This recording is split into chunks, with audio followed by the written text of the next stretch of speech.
पता नहीं किसने मोमबत्ती पकड़ना सिखा दिया हमें, वरना नारी के सम्मान में तो महाभारत और लंका दहन करने की संस्कृति थी हमारी। कब?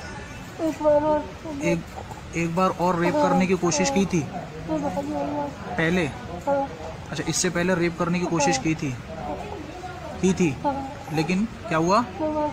आज हम सब के सब अपने देश की बच्चियों के बारे में बात कर रहे हैं, उनके साथ हो रही नाइंसाफी के बारे में बात कर रहे हैं।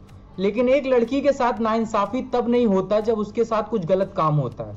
उसके साथ नाइंसाफी तो तब शुरू हो जाती है जब उसके पैदा होने पे ये कहा जाए कि एक लड़की तो थी, दूसरी भी हो गई।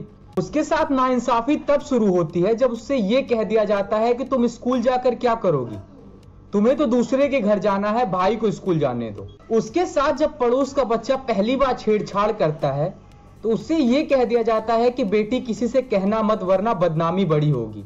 नाइंसाफी उसके साथ तब शुरू हो जाती है ट्यूशन से आते वक्त या बस में जाते वक्त उसे वो सब कुछ सहना पड़ता है जो उसे हर बार भूलने के लिए कहा जाता है।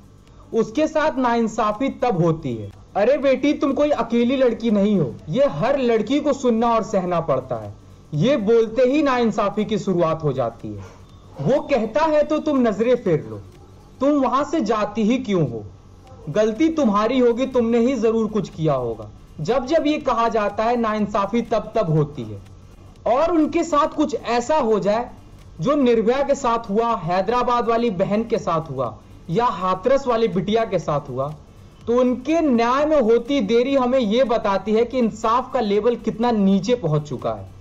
दोषी पकड़े तो जाते हैं मगर सजा पाने तक वो उन परिवारों को सताते हैं जिनके कानों में उनकी बेटियों की दर्द भरी चीखें होती हैं जो उन्हें चैन से सोने नहीं देती। कब तक हमारे सामने वही रूटीन चलता रहेगा कि प्रशासन ने जांच के आदेश दिए और सरकार ने आर्थिक मदद की घोषणा की और नेताजी उनसे मिलने अस्पताल पहुंचे। हम और आप कब तक सोशल मीडिया पर अपने गुस्से को ऐसे ही प्रकट करते रहेंगे और अगले दिन ऐसे इश्यूज को भूलकर आगे बढ़ जाएंगे? आखिर कब तक ये रूटीन चलता रहेगा?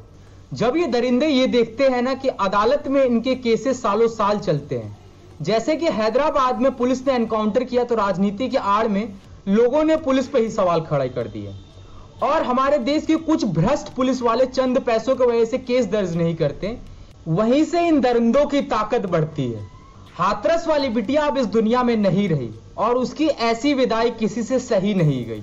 दरिंदे वो भी थे जिसने उसे नोचने की कोशिश की और दरिंदे वो भी थे जिसने उसके परिवार वालों को उसकी आखिरी विदाई तक का मौका नहीं दिया। जो जलाई गई है वो हाथरस वाले बिटिया की चिता नहीं, हमारे देश की करोड़ों बेटियों की उम्मीदें हैं जो ये मानती हैं कि अगर इस देश में कुछ गलत होगा तो इंसाफ मिलेगा।